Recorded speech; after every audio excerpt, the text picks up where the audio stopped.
에스겔서 37장 1절에서 5절 말씀까지 봉독해 드리겠습니다.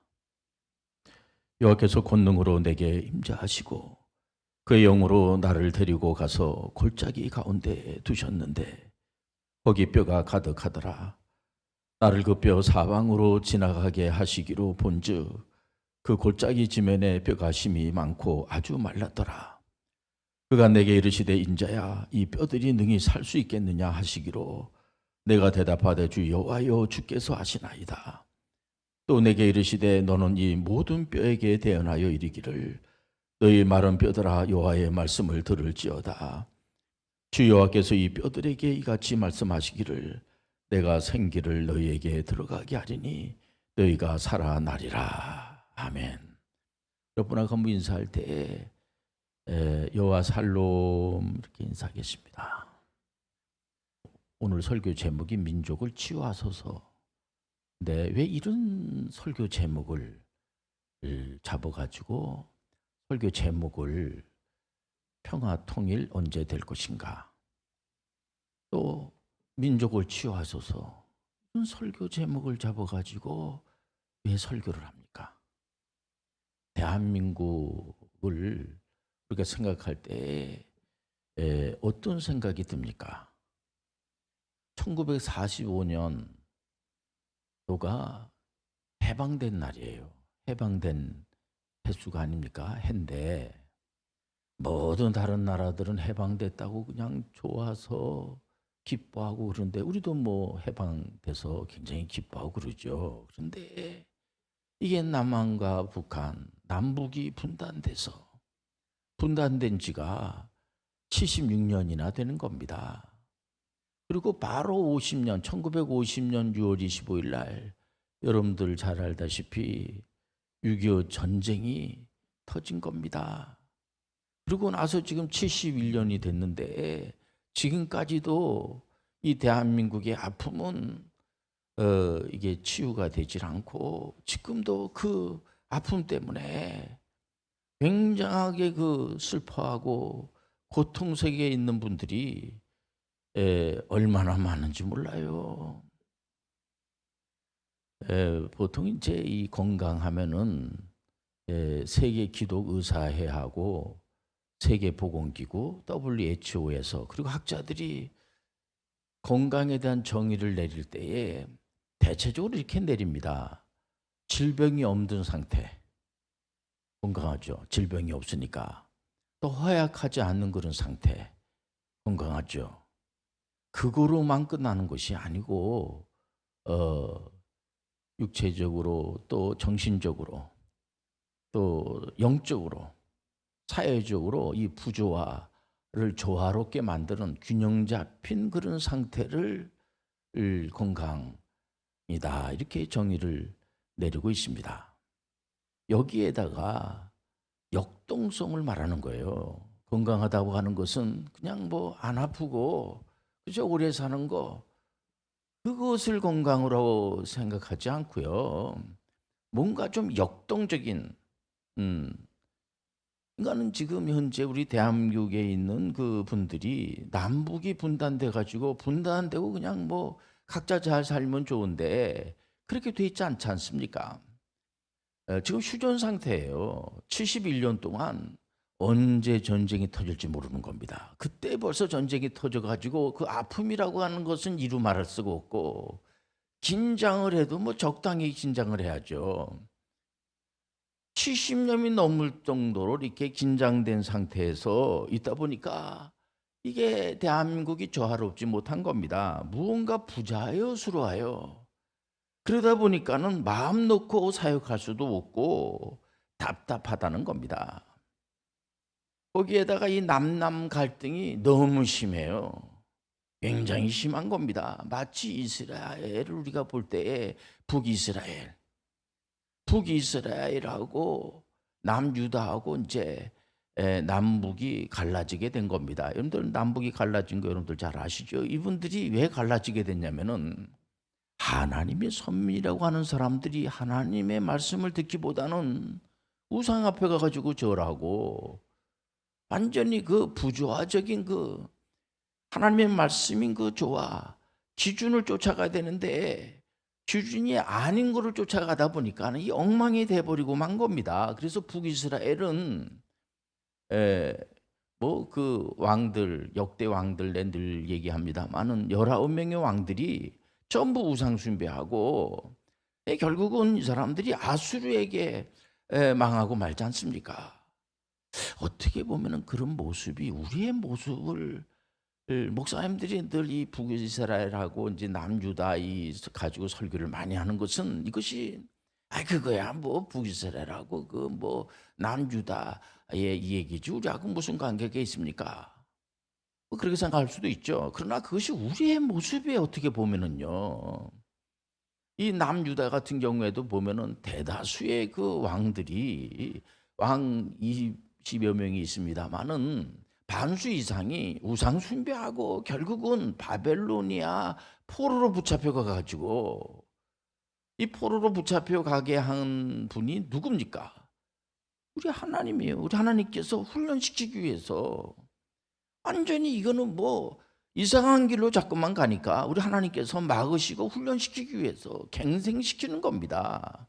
이스라엘 사람들을. 그러니까 이 남유다나 북이스라엘을 볼 때 우리의 모습을 우리 대한민국에 있는 모든 분들의 그 모습을 로 한번 생각을 해보고 보자는 겁니다. 그래서 그럼에도 불구하고 은혜가 많으시고 사랑이 많으신 우리 하나님께서 어떤 그런 말하고 있지 않습니까? 사랑하는 아이에게는 이렇게 좀 바르게 하는 그런 이제 교훈도 하고 나하고 아무 관계가 없는데 뭐 그 교훈이 뭐 필요합니까?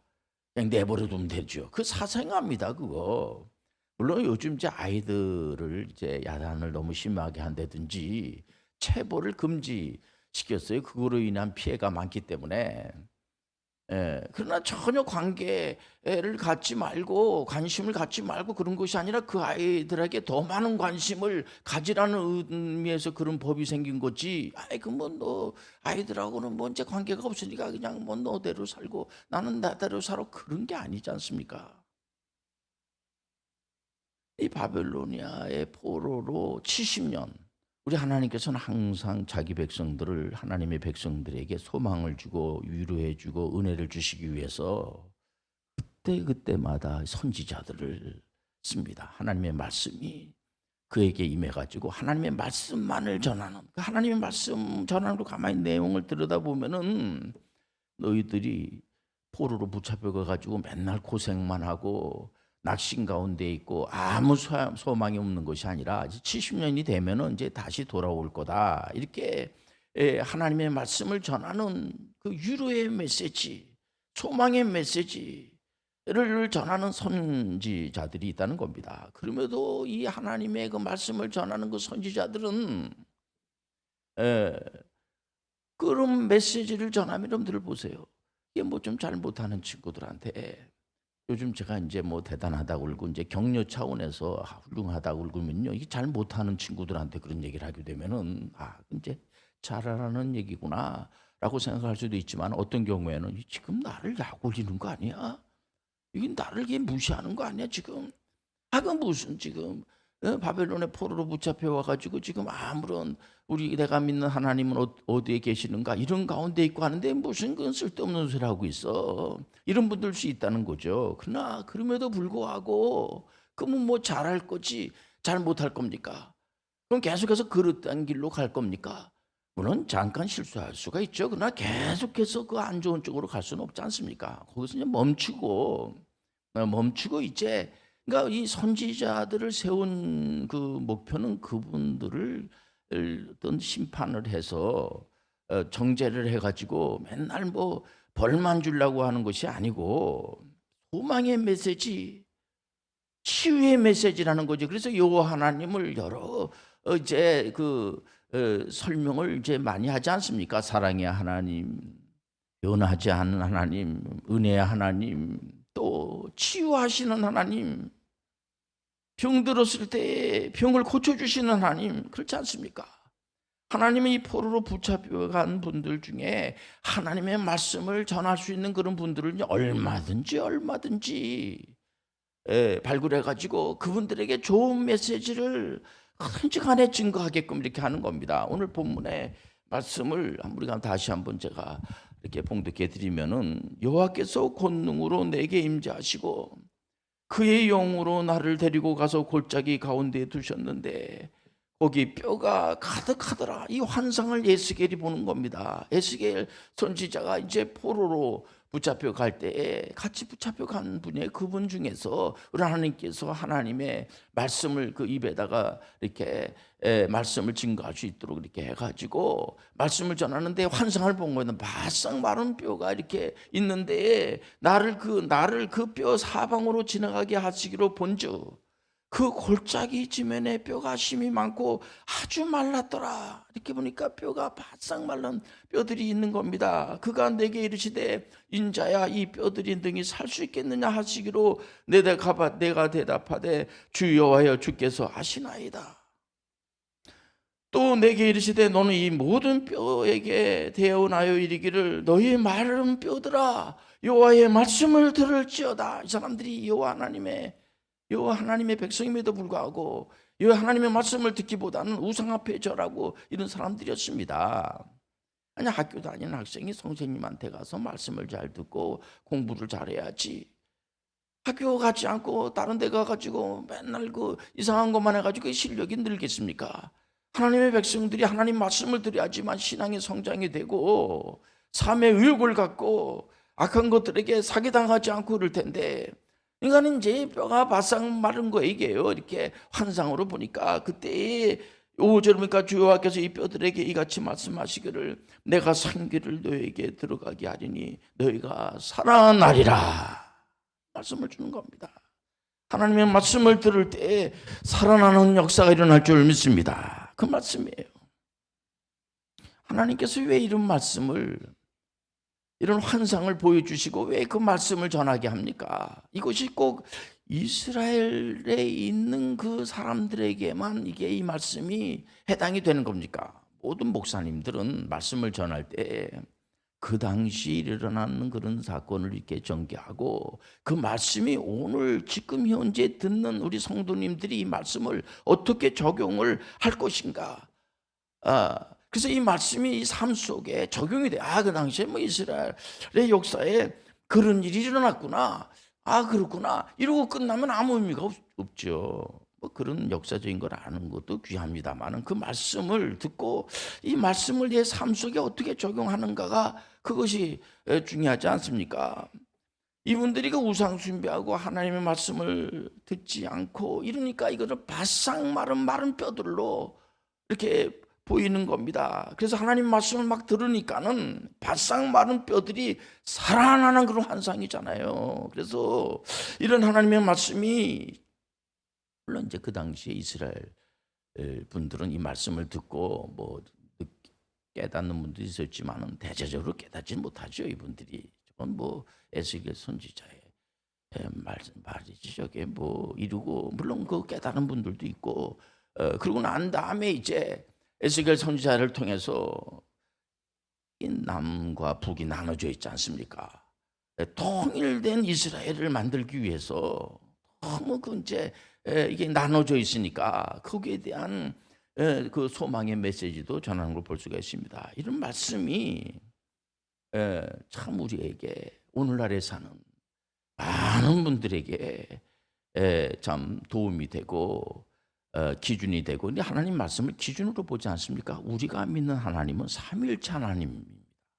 범신론적인 하나님이 아니라 성부, 성자, 성령으로 구별되어 있고 각각 구별되어 있고 하나라는 거 하나. 이건 인간의 이성으로 이해할 수가 없는 거예요. 그래서 하나님의 영, 성령을 받아야지만 이 성부, 성자, 성령이 구별되어 있고 하나이고 이 하나님이시고 이런 사실을 우리가 알 수가 있고, 그래서 반드시 하나님의 영 성령을 받아야 돼요. 모든 우리 대한민국에 있는 모든 분들은 성령으로 충만해야지 되고, 성령으로 모든 걸 성령으로 우리가 볼 때의 하나님의 말씀이, 성경 66권이 하나님의 말씀, 피조물 사람의 말이 아니고요. 창조주 하나님의 말씀이라는 거죠. 그러니까 모든 목사님들이 말씀을 증거하는데 그 말씀은 사람이 물론 비록 사람이 말씀을 전하지만은 목사님들이 말씀을 전하지만 그건 목사님의 말이 아니라 하나님의 말씀으로 받아들여야 되고 이 목사님도 하나님의 도구로 쓰임 받을 뿐이 하나님께서 말씀을 주지 않으면은 말씀을 전할 수가 없는 거죠. 그래서 이 하나님의 영을 받게 되고 말씀을 들으면은 먼저 성부 하나님이 믿어지게 되고 예수 그리스도가 나를 구원해 주신 인류를 구원한 메시아로 믿어지게 되고 내 안에 하나님의 영 성령께서 임재해 주시고 내 안에 임재하신 성령님이 하나님이라고 하는 사실이 믿어지게 되고 창조주 하나님은 마귀의 유혹에 그냥 넘어가 가지고 완전히 망한 인생들을 지옥 갈 인생들을 이 지옥에서 천국으로 이동시켜 주시는 구원의 하나님이잖아요. 우리 하나님은 정말 귀하시고 사랑의 하나님이라는 사실을 아시고 이 피조물인 사람들은 하나님 없이는 어디 가서 대접을 받을 수가 없어요. 그래서 이 창조주 하나님, 구원의 하나님이 우리 대한민국하고 무슨 관계가 있습니까? 제가 설교 제목이 민족을 치유하소서, 치유하여 주옵소서. 도대체 이 대한민국하고 구원의 하나님, 창조주 하나님, 어떤 분은 그런 말 하시는 분들이 있어요. 그거야 그 유대인의 하나님인데 우리 대한민국하고 무슨 관계가 있습니까? 전지전능하신 하나님은 유대인의 하나님도 되지만은 모든 인류에 있는 모든 우리 안에 있는 성령님은 하나님이시잖아요. 이 하나님은 우주 만물을 만드신 분이세요. 그 사람이 지금 하나님을 안 믿어도 하나님이 섭리 가운데 하나님의 그 소유물이라고 하는 사실을 하나님과 관계가 없는 건 이 세상에 하나님과 관계가 없는 것은 하나도 없어요. 전부 다 하나님과 다 관계가 하나님께서 다 지시하시고 하나님께서 다 보호하시고 하나님의 그 안에 다 계시는 거지. 그러니까 전지전능하신 하나님이시죠. 그래서 이 대한민국에 일어나고 있는 여러 가지 갈등들, 대한민국 안에서 일어나는 모든 그 역동성에 방해하는 건강이라고 하는 것이 역동성을 말하는 거예요. 그냥 뭐는 아픈 데가 없는데 나 건강하다 그게 아니고요. 뭔가 이게 의미 있는 일을 해서 하나님의 기뻐하는 뭔가 일을 해내야지 된다는 거죠. 성경에서 말하는 하나님 우리에게 그냥 실력 없는 자로 그냥 가만히 있다가 그냥 끝나는 걸 원하지 않으세요. 우리 하나님은 뭔가 좀 실력도 기르고 뭔가 의미 있는 인생을 살아가기를 원하신다는 거죠. 그래서 모든 부조화를 조화롭게 하는데 하나님의 말씀이 얼마든지 필요하다는 거죠. 마치 에스겔 골짜기에 바싹 마른 그런 마른 뼈 죽은 거죠. 완전히 거기 하나님 말씀이 막 선포되니까 이 뼈들끼리 그냥 부닥치면서 거기에 살이 입혀지면서 생기가 일어나고 막 살아나는 것처럼 그 환상을 이렇게 보잖아요. 대한민국 전체가 하나님 말씀으로 거듭나는 환상을 봐야지 돼요. 이제 대한민국이 정치, 경제, 문화, 교육, 국방, 가정 할 것 없이 모든 부분에 하나님의 말씀이 얼마든지 필요한 거예요. 제가 이 초교파인 그 액트라고 하는 액트 그 신학교에서 이제 그 전문인 선교하고 이제 목회연구원, 기독시요 과정을 이렇게 이제 담당을 하고 있는데요. 거기 목사님들하고 전문인 선교사님들이 와가지고 재교육을 지금 받고 있습니다.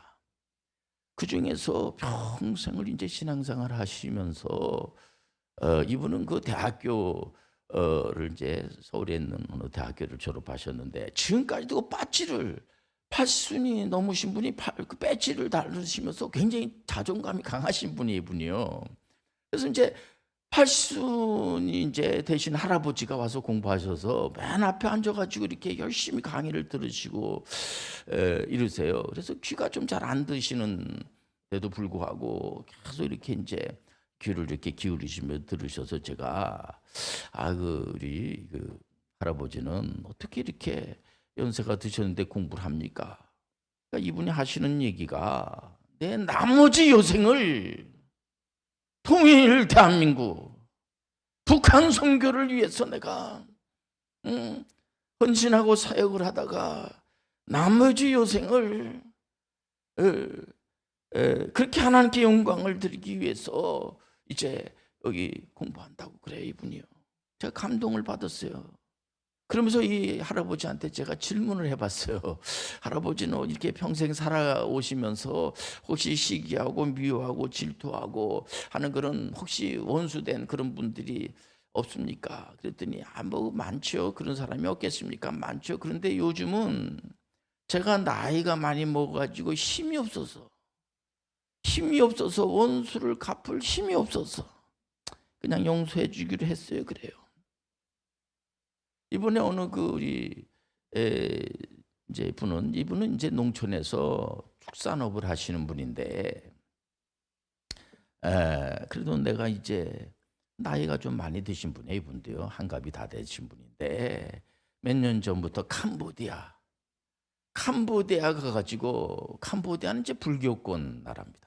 불교 이제 그권의 95% 정도 이상 불교권인데, 거기 가가지고 이제 복음을 전하기 위해서 가서 이분이 자기는 이제 캄보디아어를 잘 못하죠, 이분이. 근데 캄보디아어를 배우러 이제 학원에 갔는데 2명밖에 없다고 이제 폐강시켜 버려서 못하고 그냥 그래도 이제 선교는 해야지 되니까 한 500여 가구 되는 데 가가지고 이제 이분들을 만나가지고 이제 복음을 전하고 그분들에게 쌀도 나눠주고 먹을 것도 주고 이렇게 하면서 접근하고 이렇게 하는데, 지금 코로나지 않습니까? 와가지고 들어갈 수가 없어요. 이번에 11월 중순 정도 들어간다고 하는데, 이분이 이제 이 한우도 이제 하고 이제 돼지는 이제 축산업을 하는 거죠. 그래서 이제 아드님들에게 좀 하게 하면서 자기는 선교사로, 나머지 여생을 선교사로, 거기 가가지고 선교사로 내가 사역하기로 한다고 하면서 그 캄보디아에 가고 싶다고, 가야지 거기 어린 아이들을 돌봐야지 되고 거기 또 할머니 할아버지들을 또 돌봐야지 되고 막 이러면서 야, 이게요, 이 하나님의 영이 임재해가지고 성령으로 감동이 되니까 어떻게 우리 선교사님은 그런 마음을 갖습니까? 하나님의 영이, 성령께서 역사하시니까 저는 말도 잘 못해요, 제가. 그리고 이렇게 여러 가지로 부족한 게 많지만은 여러분들, 그래서 초대교회 때에 이방 선교사로 성령께서 임명장을 주신 분이 사도 바울이지 않습니까? 사도 바울 선생님. 사도 바울 선생님을 성령께서 임명하신 거예요. 그래서 이분이 그냥 뭐 아시아 저 유럽 할 것 없이 막 복음을 전하고, 예수님의 제자분들도 막 그렇게 전하는 것이 뭐냐면은 자기 생각으로 한 것이 아니라, 이번에 캄보디 선교사님이 자기 힘으로 자기 생각으로 하는 것이 아니고 성령의 영으로 하나님의 말씀으로 하는 게 분명해요. 그 자제분들도 굉장히 자부심을 가지고 아버지 얼마든지 선교하라고 그런다 울고, 그런 과정을 다 이번에 마치고 그러셨어요. 그 전문의 선교사 과정을 다 마치시고 복음을, 이 민족을 치유하소서, 평화 통일 언제 될까요? 이런 여러분들 설교 제목의 그 내용이 말이에요. 이것이 굉장히 중요한 겁니다. 대한민국을 치유해 주세요. 이거는 그렇게 약한 게 아니에요. 민족을 치유해 주세요. 이거는 우리 하나님하고 관계가 없는 게 아니라 직결되어 있는 문제입니다, 이게. 그래서 이게 민족을 치유해 주세요, 이게 실력이 없는 자들의 고백이 아니고요, 실력이 있는 자들의 고백이 되고, 예수님께서 직접 하신 말씀이 뭐예요? 요한복음 14장 12절에 당신들은 나보다, 내가 하는 일도, 복음 전하는 일도 할 수 있지만은 나보다 더 큰 일도 할 수가 있어. 이렇게 우리에게 기적의 위임 사역을 고맙게 주시지 않습니까? 성경적 역사는 진실된 시제입니다. 거짓이 없기 때문에 얼마든지 많은 분들이 지금도 대한민국에서 곳곳에서 130년 전에 예수 믿는 사람들이 없지 않았습니까? 온도드 선교사님, 에벤젤러 선교사님이 복음을 들고 가지고 오신 지가 130년 됐는데 지금 전 세계에 나가지고 복음 전하는 분들이 많은 거. 주여 이 대한민국을 치유하여 주옵소서. 이분들이 이름 없이 빛도 없이 하나님의 영을 받으시고 전 세계에 나가서 복음을 전하는데 그 복음을 받아들이는 분들이 얼마나 좋아하는지 몰라요. 이번에 캄보디아에 선교사로 나가 선교하시는 분이 간증하는데 거기 캄보디아에 있는 그 어린아이들과 할머니 할아버지들이 얼마나 좋아하는지 모른다 그래요. 여기에 부조화가 조화로 바뀌는 하모니가 있는 거예요. 민족을 치유하여 주옵소서. 하나님 말씀으로 기도하겠습니다. 하나님 아버지, 우리 사랑하는 모든 성도님들에게 하나님의 영이 임재해 주셔서 전문인 선교사로 헌신하고 봉사하는 분들이 많이 배출될 수 있도록 인도하여 주옵소서. 예수님의 이름으로 기도합니다. 아멘.